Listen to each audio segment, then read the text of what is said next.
BJP को ruling party क्यों कहा जाता है और बिहार चुनाव में नरेंद्र मोदी से उनकी अपनी प्रधानमंत्री की सीट क्यों छिन सकती है। असल में बात अब बीजेपी एमपीज तक समट कर नहीं रही है, बात आ चुकी है 2000।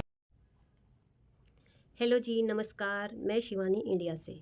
और आज की जो हम वीडियो का जो टॉपिक है जिस पर हमारी रिएक्शन वीडियो रहने वाली है वो हमारी बिहार चुनाव को लेकर है। और इस वीडियो में सचिन भाई ने इतना बढ़िया तरीके से एक एक चीज़ को बारीकी से दिखाया है कि किस तरह से नीतीश कुमार बीजेपी को सपोर्ट करते हैं और किस तरह से बीजेपी नीतीश को सपोर्ट करती है। क्योंकि लोगों के बार बार मना करने के बाद भी जो बिहार के लोग हैं उनको बार बार बोलते हैं कि आप भाजपा का साथ मत देना, लेकिन इसके बावजूद भी वो सेंटर में जब भी चुनाव होते हैं तो बीजेपी का साथ देते हैं। और इसी के चलते हुए उनको पलटू चाचा के नाम से जाना भी जाता है।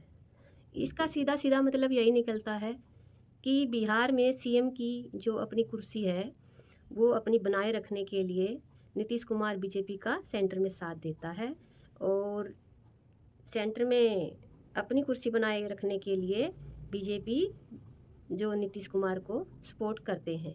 कहने का मतलब ये हुआ कि एक दूसरे को वो एक डील ही समझ लो कि दोनों के साथ में बनी हुई है कि हम सेंटर में आपको सपोर्ट करेंगे और आप हमें बिहार में करना।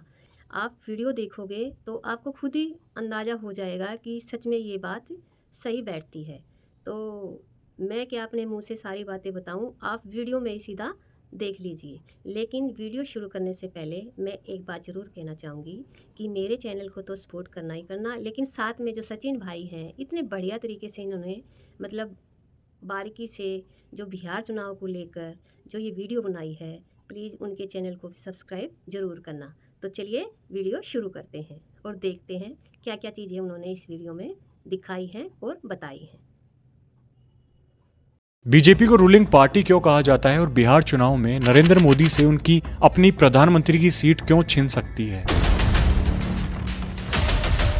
असल में बात अब बीजेपी एमपीज तक समट कर नहीं रही है, बात आ चुकी है 2024 के लोकसभा चुनाव की, जब उन्हें कुल सीटें मिली थी 240, लेकिन मेजोरिटी में आने के लिए चाहिए होती है 272 सीटें।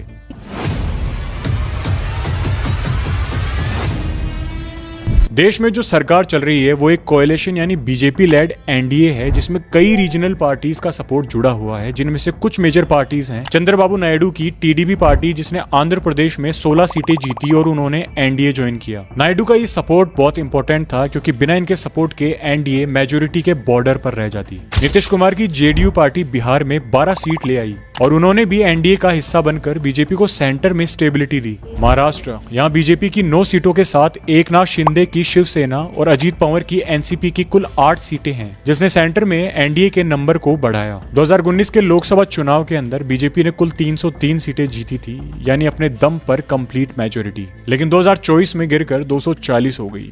लेकिन इन बाकी पार्टियों के सपोर्ट से 293 तक पहुंचती है और मोदी फिर से पीएम बनते हैं। इसी वजह से बीजेपी को रूलिंग पार्टी कहा जाता है। मैं नरेंद्र दामोदर दास मोदी, क्योंकि सरकार उन्हीं की लीडरशिप के अंडर चल रही है। लेकिन इसमें बिहार का क्या सीन है? बिहार की असेंबली में कुल 243 सीट है, जिनमें सरकार बनाने के लिए मिनिमम 122 सीट चाहिए होती है। अब क्योंकि 2020 के चुनाव में एनडीए ने मिलकर 125 सीटें जीती थी, जिसमें से बीजेपी के पास 74, जेडीयू के पास 43 और छोटी पार्टीज को मिलाकर 125 बनी, और इस तरीके से बीजेपी के सपोर्ट से नीतीश कुमार सीएम बने। अब नवंबर 2025 में बिहार के अंदर होंगे चुनाव और नीतीश कुमार को फिर से मेजोरिटी चाहिए होगी सीएम बने रहने के लिए। फिलहाल तो बीजेपी जेडीयू अलायंस के पास सरकार चल रही है, लेकिन अगर इस चुनाव में बीजेपी या एनडीए मेजोरिटी नहीं ले पाती तो फिर नीतीश कुमार अपने 12 एमपीज का सपोर्ट बीजेपी से खींच सकते हैं। वो कहावत तो सुनी होगी कि इतिहास खुद को दोहराता है, तो ध्यान से सुन लो इस दोहराने वाले इतिहास को।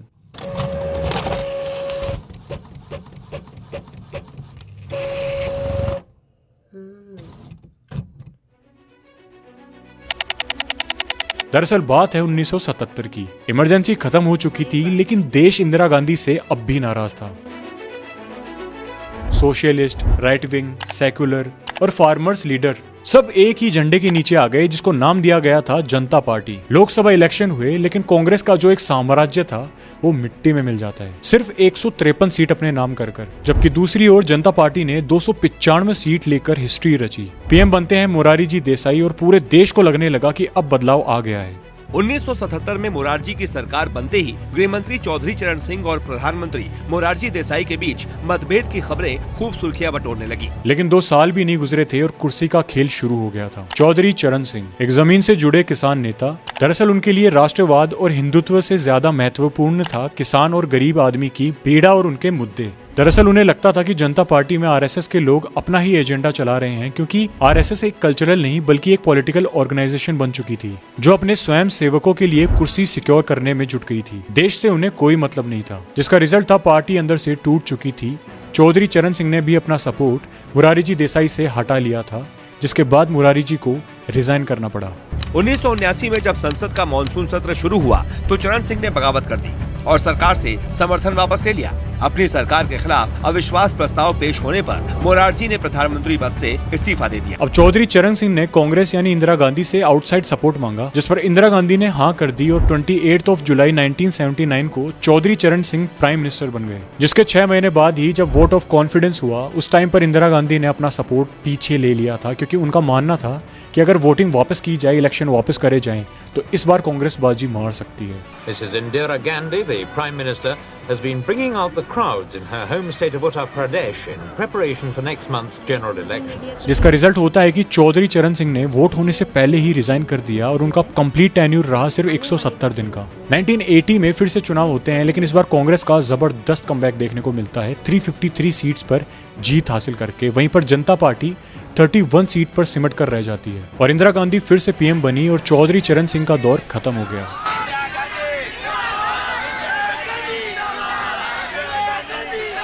वहीं पर दूसरी तरफ 1996 में जब बीजेपी ने 161 सीटें जीती थी तब अटल बिहारी वाजपेयी जी पीएम बनते हैं, लेकिन उनको सपोर्ट नहीं मिला, जिसकी वजह से उन्हें 13 दिन के अंदर रेजिग्नेशन देना पड़ा। और आगे चलकर 1998 में फिर से इलेक्शन हुआ जहां पर बीजेपी लेड एनडीए ने मेजोरिटी हासिल की और अटल जी फिर से पीएम बने। लेकिन 1999 में एक छोटी सी पार्टी एआईडीएमके की कैंडिडेट जयाललिता ने सपोर्ट वापस ले लिया और जब लोकसभा में वोट हुआ तब अटल बिहारी वाजपेयी जी की सरकार एक वोट से गिर गई। यस, एक वोट से, एक वोट ने पीएम बदल दिया। और ऐसे ही बिहार के सीएम नीतीश कुमार कई बार अलायंस बदल चुके हैं, कभी बीजेपी लेड एनडीए के साथ तो कभी लालू प्रसाद की आरजेडी। और अगर वाकई में इस बार बिहार के इलेक्शंस में बीजेपी के पास कम सीट्स आती हैं और सिर्फ गिनतियों में भी आरजेडी प्लस कांग्रेस अलायंस की सीटें 122 क्रॉस कर जाती है तो नीतीश कुमार के लिए कोई बड़ी बात नहीं होगी गठबंधन स्विच करना। मतलब 12 वोट्स बीजेपी के और कम हो जाएंगे सेंटर में। और इन्हीं की देखी देख आंध्र प्रदेश सीएम चंद्रबाबू नायडू भी अपनी 16 सीटें पीछे खींच लेंगे बीजेपी से। क्यों? समझने से पहले इस वीडियो को ध्यान से देखिए।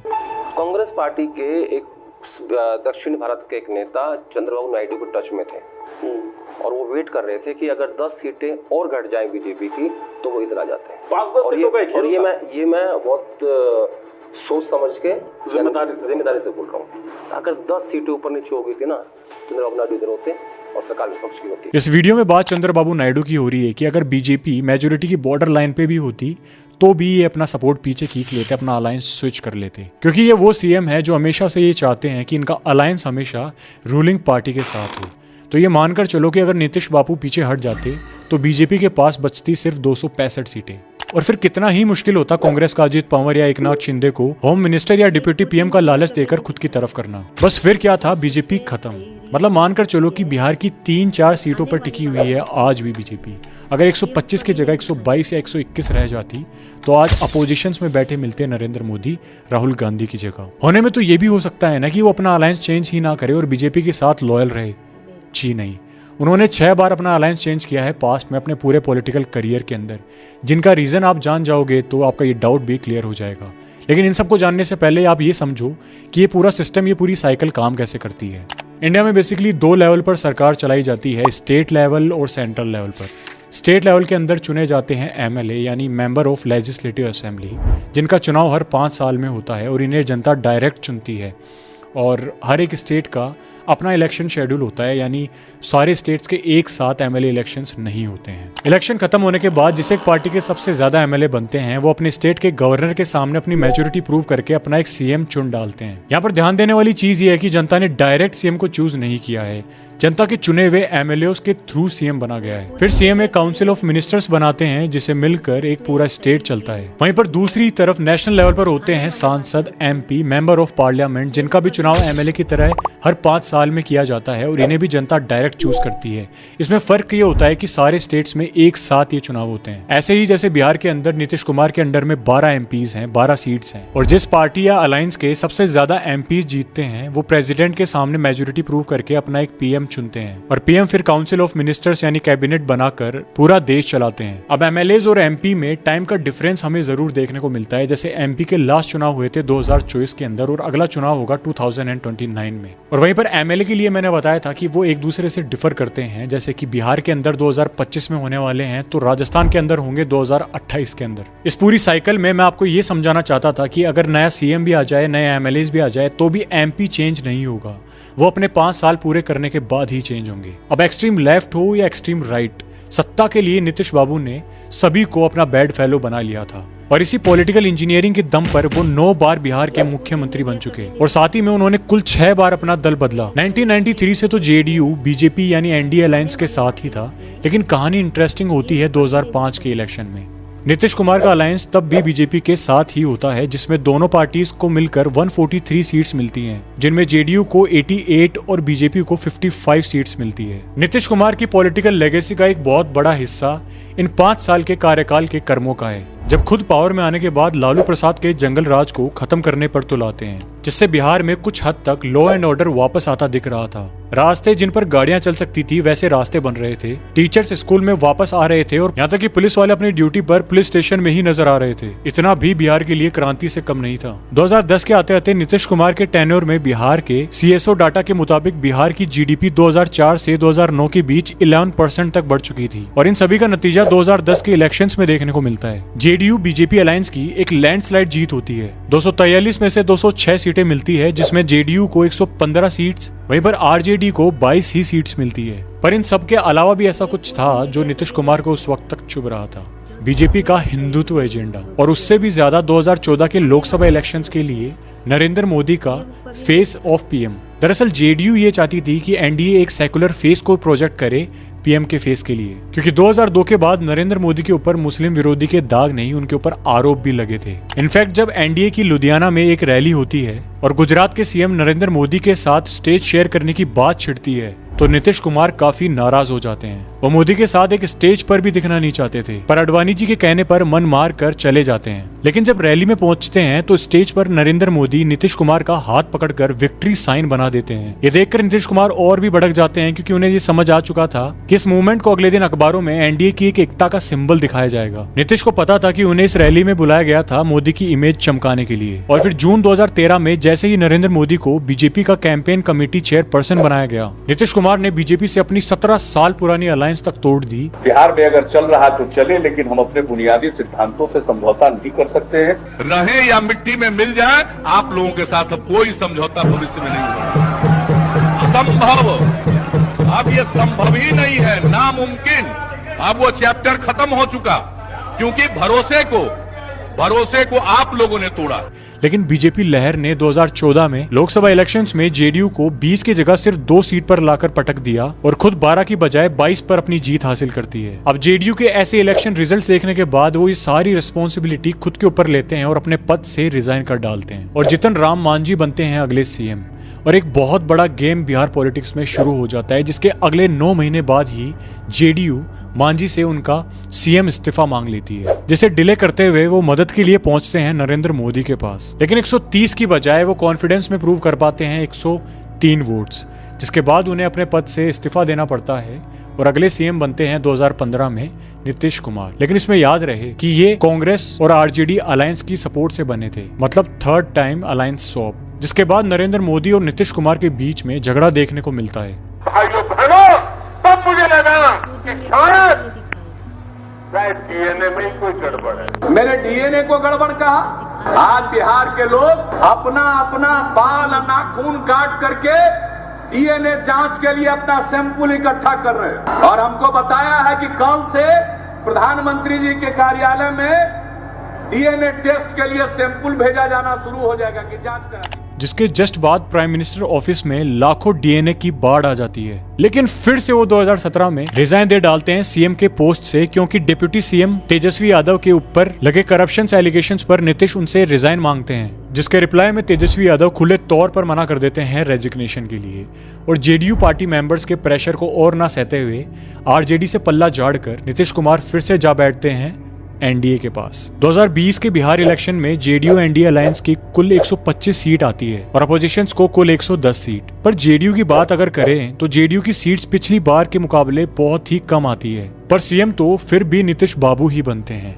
देखने वाली बात ये थी कि इस बार बीजेपी की सीट्स जेडीयू से काफी ज्यादा आई थी, जिसके ऊपर वो बीजेपी को ही ब्लेम करते हैं, ये कहकर कि एलजेपी के लीडर चिराग पासवान को उन सभी सीट से उम्मीदवार खड़ा करवाया जहां जेडीयू पहले से ही कंटेस्ट कर रही थी। जिसके बाद नीतीश कंप्लीटली ये बिलीव करने लग गए कि बीजेपी उन्हें खोखला कर रही है, उन्हें कमजोर कर रही है, वो अपने होल्ड को स्ट्रेंथन कर रही है, खुद को और ज्यादा मजबूत कर रही है बिहार के अंदर। अभी 2 साल भी पूरे नहीं हुए थे, नीतीश ने फिर से एनडीए अलायंस छोड़कर 9 अगस्त 2022 को रिजाइन कर दिया। पलटूराम चले आरजेडी, कांग्रेस और लेफ्ट पार्टीज के पास और अगले दिन वापस से सीएम बनते हैं 8वीं बार, और तेजस्वी यादव को बाय द वे वापस से डेप्यूटी सीएम बनाना पड़ता है। लेकिन हद यहाँ हो जाती है कि ये गठबंधन भी ज्यादा नहीं चल पाया। सिर्फ 18 महीने के बाद ही जनवरी 2024 में नीतीश ने फिर से गठबंधन से एग्जिट कर लिया और सीएम पोस्ट से रिजाइन कर दिया, and the same day he joined BJP again. Powerful BJP आज भी बिहार के अंदर अपनी मजबूती नहीं कर पाई है, क्योंकि इनके पास एक तो सीएम का फेस नहीं है, दूसरी बात नीतीश कुमार और आरजेडी के ऊपर इतनी डिपेंडेंसी है कि इनके इशारों पर एक तरीके से इनको नाचना पड़ता है। अब देखना ये है कि आने वाले बिहार असेंबली इलेक्शंस में क्या परिणाम रहेंगे। नीतीश कुमार अब तक तो बिहार के अंदर एनडीए कोएलिशन का फेस रहे हैं। अगर एनडीए कोएलिशन गठबंधन के साथ जीत भी जाता है तो क्या गारंटी है कि नीतीश कुमार 10वीं बार सीएम बनेंगे बिहार के, या फिर बीजेपी उनका भी हाल शिवराज सिंह चौहान और वसुंधरा राजे जैसा कर डालेंगे कि चुनाव तो जीत लिया उनके नाम पर, लेकिन कुर्सी पर किसी और को बिठा दिया। लेकिन इस बार बिहार 2025 में मुकाबला कड़ा है, आरजेडी के हौसले बुलंद है। तेजस्वी यादव का दावा है कि 74 साल के नीतीश कुमार का ये आखिरी चुनाव होगा और इसके बाद नीतीश कुमार मुख्यमंत्री कभी नहीं बनेंगे। तो अब जैसा कि आपने वीडियो में देख ही लिया कि एक एक चीज़ को किस तरह से वो बता रहे हैं कि 2020 में बिहार में जब चुनाव हुए तो बीजेपी ने उनको अपना सपोर्ट दिया, और जब सेंटर में हुए तो बीजेपी की सीट बहुत कम रह गई थी, मतलब उनका जो जीतने का जितनी भी सीट चाहिए होती हैं वो उतनी नहीं बन पाई, और इस तरह से नीतीश कुमार ने अपना सपोर्ट देकर सेंटर में उनकी सरकार बनवा दी। तो आपने वीडियो को देखा भी, ऐसे एक दूसरे को वो सपोर्ट करते हैं, और इस हिसाब से देखते हुए ये बात और ये नाम नीतीश कुमार के ऊपर सही फिट बैठता है कि लोग उन्हें पलटू चाचा के नाम से जानते हैं। तो वीडियो आपको कैसी लगी कमेंट सेक्शन में अपनी राय ज़रूर दें, और चलते हैं फिर अपनी नेक्स्ट वीडियो के लिए। तब तक के लिए नमस्कार।